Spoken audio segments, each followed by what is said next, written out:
Hello everyone, स्वागत है आपका हमारे चैनल पे। और आज है 13 मई। यहाँ पे इंपॉर्टेंट फैक्ट को यहाँ पर डिस्कस किया जाएगा। और आज जो यहाँ पे फैक्ट दिए गए हैं ना, जो एग्जाम के लिहाज से बहुत महत्वपूर्ण है, मैंने यहाँ पे हाईलाइट किया हुआ है। सबसे पहले देखिए, लोकसभा चुनाव होने 96 सीटों पर 1717 उम्मीदवार हैं और ये चौथा चरण है। क्वेश्चन पूछेगा यहाँ से लोकसभा चुनाव को लेकर।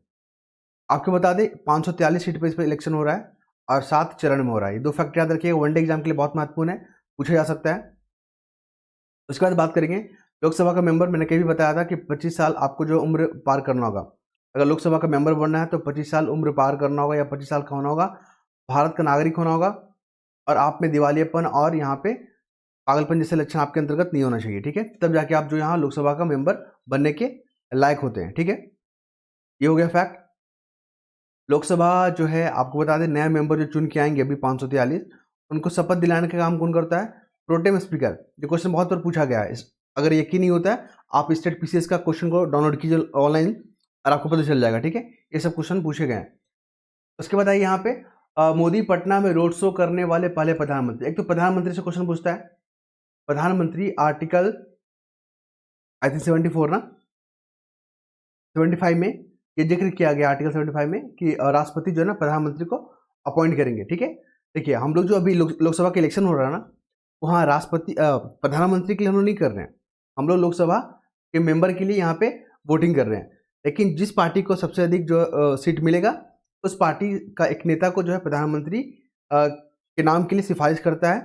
ठीक है, पार्टी लोग, और राष्ट्रपति उसको अपॉइंट करते हैं। ठीक है, याद रखिएगा। दो फैक्ट हो गया। तीसरा फैक्ट होता है पटना को लेकर। पटना से क्वेश्चन पूछता है। अपने बिहार में अपने हिस्ट्री पढ़ा होगा, प्राचीन भारत, एशियंट हिस्ट्री। उसमें पाटलिपुत्र का नाम आपने नाम सुना होगा। पाटलिपुत्र आपको पता है 16 महाजनपद हुआ करते थे, उसमें से एक था आपका मगध। मगध का राजधानी जो है शुरू में गिरिवराज या गिरिराज या ठीक है राजगीर रहा करता था, गिरिवराज। और उसके बाद दूसरा जो है पाटलिपुत्र भी बना है, पाटलिपुत्र याद रखेंगे। पाटलिपुत्र को किसने बनाया? उदयन ने बनाया। ये सब तमाम क्वेश्चन जो एशियन हिस्ट्री में पूछे जाते हैं और बिहार जैसे एग्जाम के लिए तो काफ़ी महत्वपूर्ण है, ध्यान रखिएगा। ठीक है, चलिए आगे बात करते हैं हम लोग। यहाँ पर तो देखने को मिल रहा है निज्जर हत्या। आपको पता है ना, निज्जर जो है कनाडा का वो था, एक खालिस्तानी समर्थक, भारत का जो ये आतंकवादी था। उसकी मृत्यु को लेकर कनाडा सरकार ने जो एक भारतीय नागरिक को गिरफ्तार किया। ठीक है, तो अभी क्वेश्चन मेंस में कैसे पूछेगा? मेंस में पूछता है कि भारत और जो है कनाडा के बीच में जो रिश्ते, जो तनाव देखे गए हैं, उसके पीछे आप क्या कारण मानते हैं वर्तमान में? तत्कालीन कारण पूछ रहा है। और कौन से ऐसे क्षेत्र हैं या फील्ड है जहाँ पे दोनों मिलकर काम कर रहे हैं। ठीक है, तो आपको बता दें यहाँ पे जो अलगाववादी जो है, उग्रवादी जो है यहाँ पे, और इन तमाम मुद्दों के कारण जो भारत और कनाडा के रिश्तों में यहाँ पे जो है खटास देखे गए हैं। और जो कॉमन क्षेत्र है यहाँ पे अगर देखा जाए तो यहाँ पे द्विपक्षीय जो है यहाँ पे मुद्दे पे काफ़ी जो है बढ़ चढ़कर यहाँ पे भागीदारी किया जा रहा है। ठीक है, ध्यान रखिएगा इसको। क्वेश्चन पूछता है नागरिकता को लेकर। प्रीलिम एग्जाम में नागरिकता को लेकर पूछता है कि आर्टिकल 2 से लेकर 11 तक, ठीक है, आर्टिकल 2 से 11 तक और शेड्यूल 2 में जो है नागरिकता को लेकर यहाँ पे प्रावधान किया गया, याद रखिएगा। फिर आइए यहाँ पे चुनाव नतीजों को लेकर अनिश्चितता। अभी जो है चुनाव चल रहा है 7 चरणों में, तो उससे विदेशी निवेशक जो है ना, इन्वेस्टर है ना, उनको भी प्रभावित कर रहा है। पूछेगा कि चुनाव जो हुए, इलेक्शन हुए, उसके प्रभाव कहाँ कहाँ देखने को मिलता है। तो जो विदेशी निवेशक है ना, उनमें भी एक अनिश्चितता की स्थिति बना हुआ है। एक होता है FDI, फॉरेन डायरेक्ट इन्वेस्टमेंट, एक होता है FPI, फॉरेन पोर्टफोलियो इन्वेस्टमेंट। दोनों में फर्क क्या होता है? किसी भी विदेशी के द्वारा, ठीक है, या संगठन के द्वारा भारतीय कंपनी में अगर 10% या 10% से अधिक शेयर में इन्वेस्ट किया जाता है तो उसको FDI माना जाता है। लेकिन जब 10% से कम अगर इन्वेस्ट किया जाता है तो उसको जो है FPI के अंतर्गत माना जाता है। और ये दोनों फर्क जो है ना, मेंस में, प्रीलिम में बहुत बार पूछा गया है। ठीक है, ध्यान रखिएगा। आगे बात करें यहाँ पे तो हमें क्या देखने को मिल रहा है? Deep fake. ठीक है, डीप फेक जो है ना फिर न्यूज़ में आ गया, बहुत दिन से चर्चा में था। यूपीएससी में इस बार जो है मुझे लग रहा है कि टारगेट कर रहा है कि पूछ सकता है डीप फेक क्या है। तो डीप फेक के लिए ना एक टेक्नोलॉजी है यहाँ पे, डीप फेक। यहाँ पे आर्टिफिशियल इंटेलिजेंस और मशीन लर्निंग, यहाँ पे दोनों का कॉम्बिनेशन होता है। उसके साथ क्या होता है, जो भी वीडियो वायरल होता है, जो भी ऑडियो वायरल होता है, उसमें मनचाहा परिवर्तन करके लोगों के जो छवि को खराब करने की कोशिश की जाती है। इसका शिकार कौन कौन हो गया देख लीजिए। रश्मिका मंदाना जो कि एक्टर है, वो भी शिकार हो चुकी है। आमिर खान, ठीक है, अली अर्जुन जो साउथ इंडियन एक्टर हैं, आशुतोष राणा, कैटरीना कैफ, और अभी वर्तमान में अनूप सोनी, नाम सुना होगा आपने, क्राइम पेट्रोल आपने देखा होगा सोनी पे, अनूप सोनी जो यहाँ पे करते हैं, होस्ट करते हैं उसको, ठीक है। तो ये भी जो है डीप फेक के शिकार हो गए। तो आप समझ रहे हो ना, टेक्नोलॉजी जो है जो मनुष्य के जीवन को आसान बनाता है, तो उनकी चिंताओं को भी जो है उजागर कर रहा है। तो यहाँ पर मेंस में क्वेश्चन फ्रेम करेगा और डीप फेक जो प्रीलिम्स के लिए पूछा जा सकता है, ध्यान रखिएगा।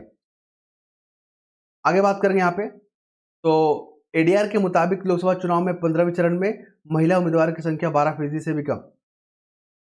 देखिए, महिला उम्मीदवार की संख्या जो है ना 12% से भी कम। आपको बता दें, अभी जो है 106 कॉन्स्टिट्यूशन अमेंडमेंट एक्ट, याद रखिएगा, ये महिला से जुड़ा हुआ है। लोकसभा और विधानसभा में जो है ना महिलाओं को 33% का रिजर्वेशन दिया गया है, लेकिन ये लागू अभी इस बार नहीं हो रहा है, अगले इलेक्शन से इसको लागू किया जाएगा, ठीक है, ध्यान रखिएगा। अगले इलेक्शन से इसको लागू किया जाएगा। क्यों? क्योंकि 2026 में जो आपका जो है वो आ जाएगा,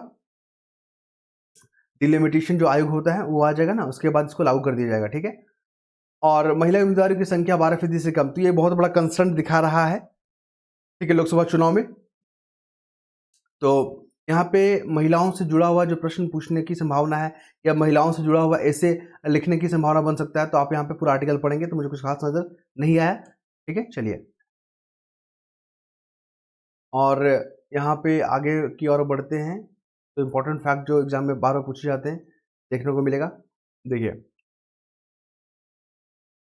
मैंने कई दफ़ा जो है इसको जिक्र किया है, मेंस के लिए यहाँ से काफ़ी महत्वपूर्ण टॉपिक है, मेंस के लिए, ठीक है, चलिए। सबसे पहले देखिए कचरा, कचरा जो निपटान की बढ़ती चुनौतियाँ।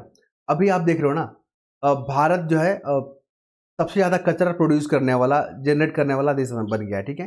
तो कचरा जनरेट करना कोई बड़ा मुद्दा नहीं है, दिक्कत है कि इसको निपटान करना, इसको रिसाइकल करना। मान ली 100% अगर हो रहा है ना कचरा का उत्पादन, तो 60% का ही हम लोग क्या करते हैं, रिसाइकलिंग करते हैं, 40% तो ऐसे ही डंप हो जा रहा है ना। ये बहुत बड़ा कंसर्न है। इससे क्या प्रभाव होगा देख लीजिए यहाँ पे। एक तो आपका कचरा से जल प्रदूषण होगा, यहाँ पे ऐसे करके लिखना होगा, ठीक है। कचरा से क्या क्या प्रभाव होगा, तो जल प्रदूषण होगा, फिर आप देखोगे वायु प्रदूषण हो जाएगा, फिर भूमि प्रदूषण होगा, ये तमाम चीज़ आपको देखने को मिलेगा, ठीक है। और अब हम लोग बात करेंगे पूरी दुनिया में ना अभी 201 करोड़ जो है टन जो ठोस कचरा का उत्पादन हो रहा है, लेकिन 2050 तक अगर आप देखोगे 300 करोड़ टन जो है पहुंच जाएगा। तो ऐसे में रिसाइकलिंग करना बहुत जरूरी हो जाएगा, नहीं तो बहुत बड़ा कंसर्न हो जाएगा। आगे देखेंगे हम लोग। देखिए, रैंकिंग में अभी इंदौर है ना, इंदौर का एग्जांपल दीजिएगा कि ये बेहतर रैंकिंग जो है प्राप्त किया है साफ सुथरा शहर के मुकाबले, ठीक है। अगर मान लीजिए जो ठोस कचरे होते हैं उससे और क्या क्या आपको प्रभाव देखने को मिलेगा, तो यहाँ पर देख लीजिए। पर्यावरण को तो नुकसान होगा ही, प्रभाव की अगर बात करें, ऐसे ही फ्लो चार्ट बनाइएगा, तो पर्यावरण को नुकसान तो होगा ही, साथ ही जो वेक्टर जनित बीमारियां उसकी फैलने की संभावना बढ़ जाएगा। फिर हानिकारक जो ग्रीन हाउस गैस है उसका उत्सर्जन बढ़ जाएगा। जो भूजल है, जो ग्राउंड वाटर है, वहाँ पर प्रदूषण देखने को मिलेगा। परिवहन के दौरान जो ध्वनि और सूक्ष्म जो कण होते हैं, सूक्ष्म जो धूल होते हैं ना, उनकी संख्या बढ़ जाएगी।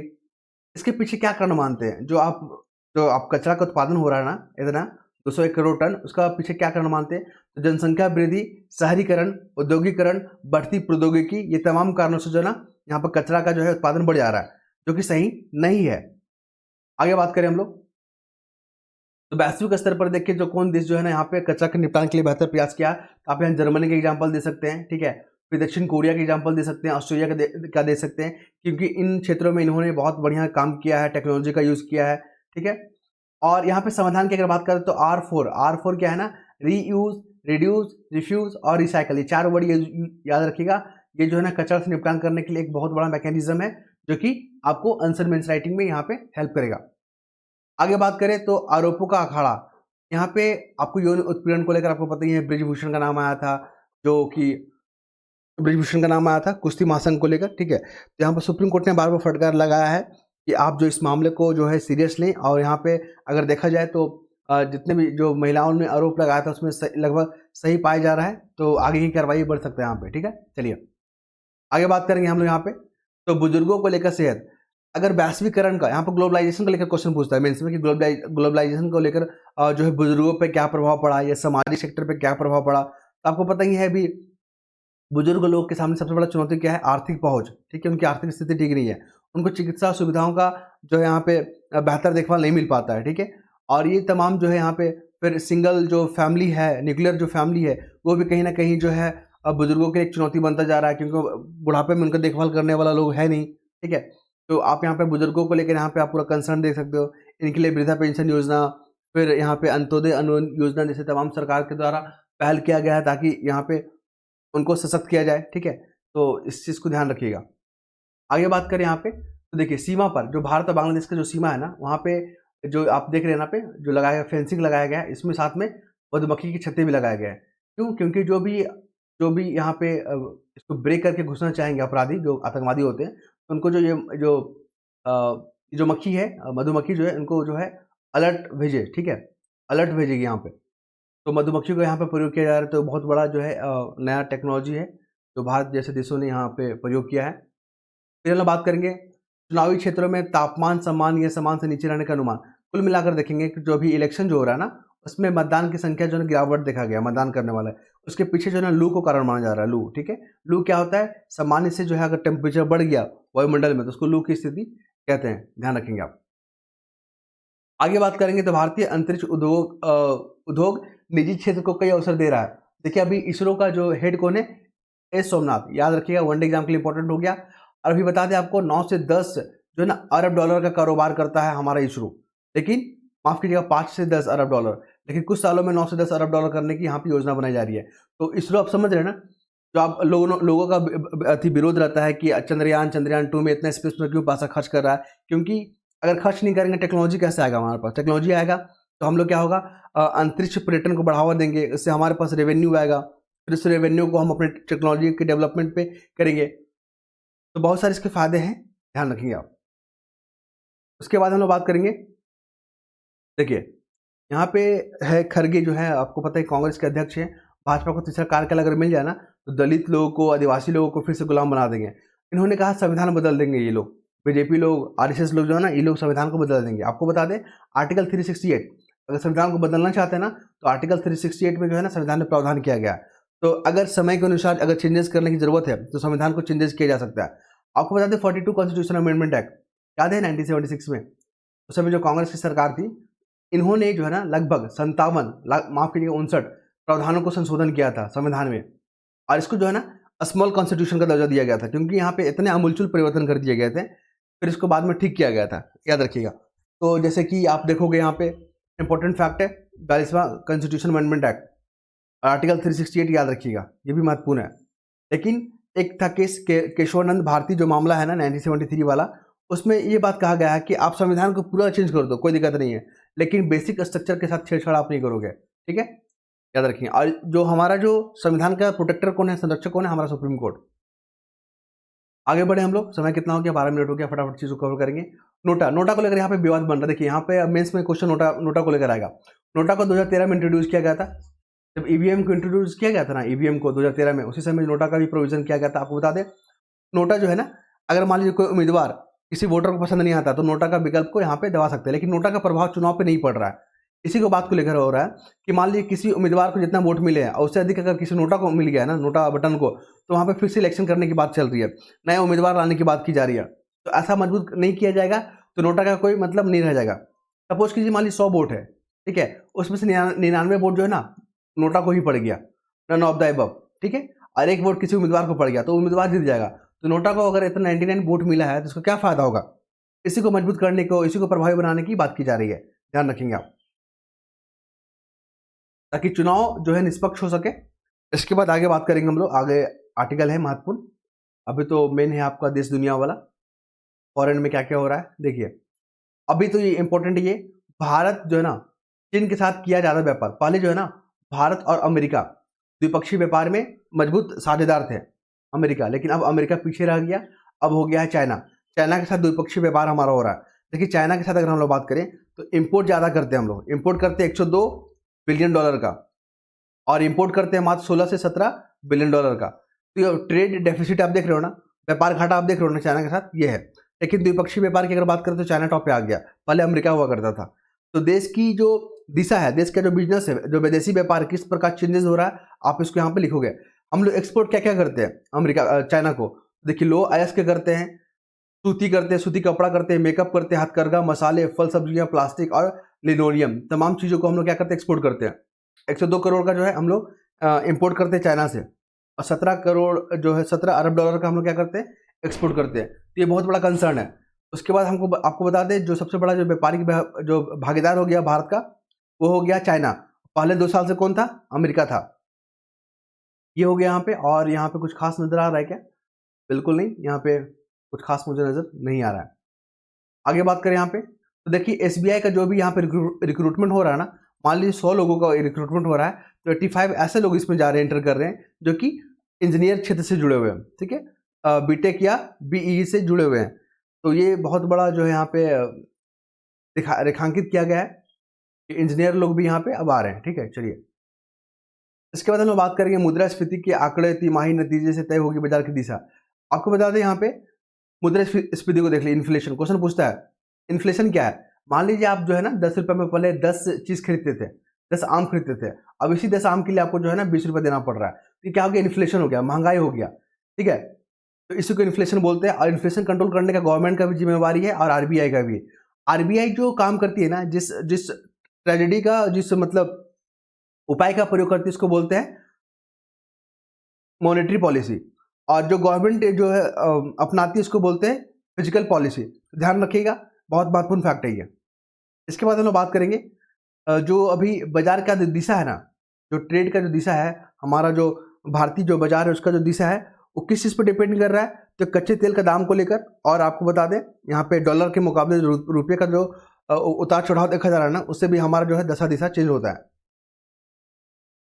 उसके बाद देख लीजिए यहाँ पे छोटी पार्टियों के कांग्रेस में संभावित विलय पर बोले शशि थरूर। ये कांग्रेस के नेता हैं, बोल रहे कि अगर छोटी पार्टियों का विचारधारा कांग्रेस से मिलती है तो उनको विलय कर देना चाहिए। आपको बता दें 10th शेड्यूल जो है द एंटी डिफेक्शन लॉ को डील करता है। एंटी डिफेक्शन लॉ क्या होता है? दल बदल कानून को यहाँ पर डील करता है। ध्यान रखिए, क्वेश्चन कई दफा यूपीएससी और बीपीएससी में पूछा गया है।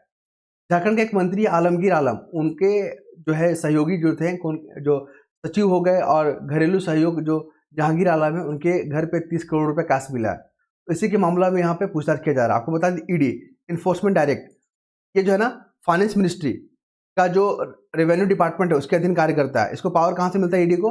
तो पीएमएलए जो है prevention of money laundering act 2002 के तहत इसको पावर मिलता है, याद रखेंगे। और ये मनी लॉन्ड्रिंग से जुड़े हुए केसेस को डील करता है। ये भी क्वेश्चन पूछा गया है। आपको बता दें मेंस में क्वेश्चन पूछेगा कि जो परियोजना होता है, जो प्रोजेक्ट होता है, अगर उसमें देरी होता है इंप्लीमेंट करने में तो लागत बढ़ जाता है, ठीक है। तो अभी आप ऐसे 449 जो है ऐसे परियोजना जिसका लागत बढ़ गया, तो ये बहुत बड़ा कंसर्न दिखाता है, क्योंकि भारत जो है यहाँ पे अपने संसाधनों जो सीमित है, और उससे जो हमें काफ़ी अपने वांट्स को पूरा करना होता है, तो एक बहुत बड़ा जो यहाँ पे दिक्कत का सामना करना पड़ सकता है, ठीक है, ध्यान रखिएगा। तो यहाँ पे जो परियोजना को देरी से लागू जो होता है, देरी से जो लागू किया जाता है, उसके पीछे क्या कारण हो सकते हैं? तो यहाँ पे जो विलंब के जो कारण है यहाँ पे देख लीजिए, भूमि अधिग्रहण को लेकर, पर्यावरण मंजूरी को लेकर, वन विभाग की मंजूरी को लेकर, बुनियादी संरचना का अभाव को लेकर, वित्त पोषण को लेकर, अभियांत्रिकी जो यहाँ पे को लेकर यहाँ पे देरी होता है, संविदा प्रक्रिया को लेकर, ठीक है, ठेके देने की प्रथा को लेकर, कानूनी को जो नियम कानून उसको सही ढंग से लागू नहीं किया जाता। तो इन तमाम कारणों से जो है ना यहाँ पे प्रोजेक्ट को लागू करने में देरी होता है, जो कि हमारी लागत को, हमारे कॉस्ट को बढ़ा देता है, जो सही नहीं है। फिर हम लोग बात करते हैं कोयला को हम लोग इम्पोर्ट करते हैं, याद रखिए इम्पोर्ट करते हैं कोयला का हम लोग, ठीक है। और लगभग कोयला का इम्पोर्ट बढ़ गया। क्यों बढ़ गया? क्योंकि अभी तो आपको पता ही है समुद्री मार्ग से जो है ढुलाई का जो कीमत घट गया है, एक ये, और बिजली मांग का जो है मांग बढ़ गया, जिस कारण से जो है कोयला का इम्पोर्ट बढ़ गया है।